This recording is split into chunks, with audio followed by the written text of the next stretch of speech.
বউ যদি সারাক্ষণ আপনারে কান পড়া খাওয়ায় আর বেককল মহিলা হয়, না বুঝে, তাহলে এর সাথে হো হো যা করা দরকার সব করবেন। হো হো যা করা দরকার সব হো হো করবেন, আর তলে তলে আপনার যা করা দরকার সেটাও ঠিক মতো করবেন।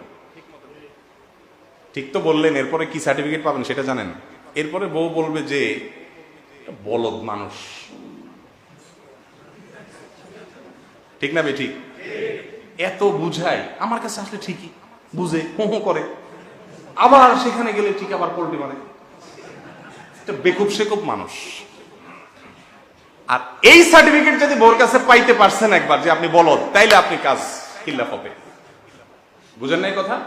মহিলারা সবচাইতে বেশি পছন্দ করে কোন স্বামী? বেকুব সেকুব টাইপ। যত বেকুব সাজতে পারবেন তত তার কাছে ভালো হইতে পারবেন। আপনার সাতক্ষণ মাপ, মারে দেখবেন, বাপরে দেখবেন, ভাই বোনকে দেখবেন, আত্মীয় স্বজনের হক আদায় করবেন, সবকিছু করবেন। এদিকে বউ যখন ধাতানে দিবে, বসার তর্ক করবেন, এই আমার বাপ মার আমি দেখবো, তোমার কি এত লম্বা কথা? তোমার বাপের খাই দেই না দেই, আমার টাকা দেই, তোমার কি? এগুলো কইছেন তো শেষ, আর ভাত আপনার ওই সংসারে জুড়বে। আপনি কি করবেন? ঠিকই কইছো, আমার আসলে হিসাব নিকাশ করা উচিত। মনে থাকে না আমার এগুলা? পুরা পাঠ নিবেন। এই পাঠ নেওয়ার পরে কি হবে? বই বলবে যে তুমি একটা বোকা শোকা, তোমারে বললে ঠিকই বুঝো, আবার জায়গা মতো কি করবা বলো, আমি আসলে এইরকম। নিজের নিজে বচ্ছনা দিবে।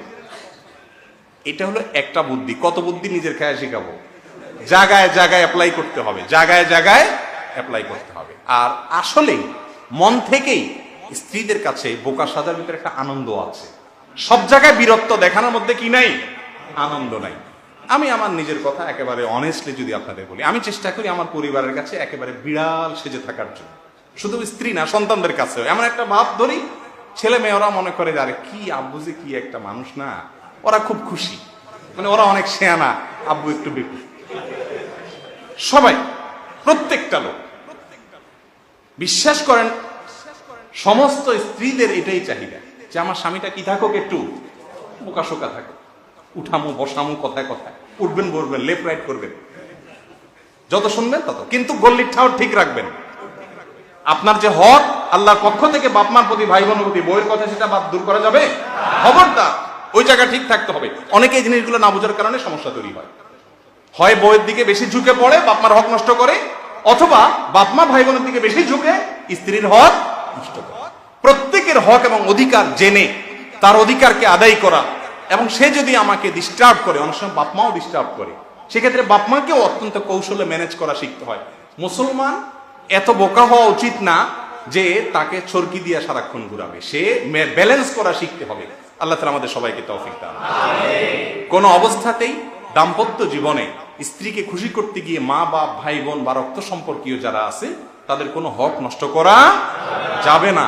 আমার এতক্ষণের ওয়াজ শুনে যদি আপনি আজ থেকে নিয়ত করেন, বইয়ের কথা এখন লেফট রাইট, উঠবো বসবো, দৌড় দিব, ঢুকবো, একেবারে গোলাম সাইজা যাব, সাজেন, ভালো কথা। কিন্তু বউ যদি অন্যায় কিছু করতে বলে তখন কোনো অবস্থাতেই করবেন না। শাসন যদি কখনো করতে হয়, সে শাসনের ভিতরে মধু মাখা থাকবে, ছেঁচড়ামি থাকবে না। রাসূল করিম সাল্লাল্লাহু আলাইহি সাল্লাম বলেছেন, আর রিফকু মা কানা ফি শাইইন ইল্লা জানা ওয়া মা নুজিআ মিন শাইইন ইল্লা শানা।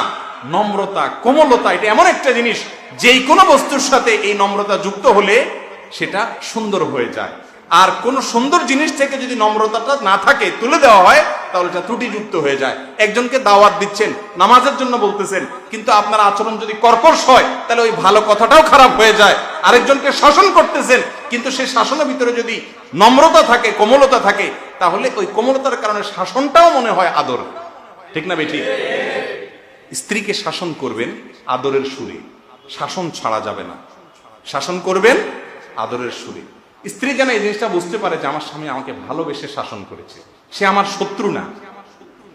চালালে মতো আচরণ করবেন না। মনে থাকবে তো ইনশাআল্লাহ?